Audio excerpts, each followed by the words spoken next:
بشارة dadweynow idinkuna bilkhayr dhaha maktabadda almahdi stationary ee magaalada Hargeysa waxa ay bulshada Soomaaliland ugu bushaaraynaysaa in lagu furay carwadii kutubta oo lagu sameeyay qiimo dhimis aad u ballaaran dhammaanba kutubta qaybahooda kala duwan oo dhan muddada ay qiimo dhimistu soconaysaa waa muddo gaaban maasha Allah hore u gaadh oo yaani ku seegin maktabadda المهدي stationary halkani waa maktabadda almahdi stationary waa maktabadii ugu horeysay ee laga furo Somaliland sanadadii 1993 iyadoo waqtigaasi lagu jiray duruufo aad u adag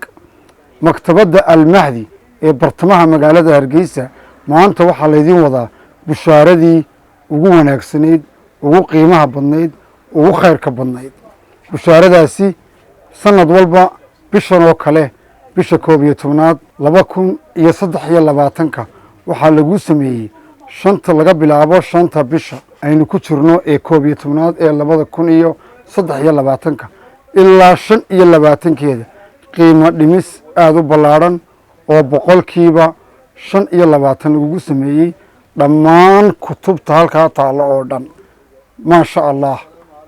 Allah maktabadda almahdi waa halka ugu khayrka badan ee la iskugu baaqo ama la isxasuusiyo dhammaanba kutubta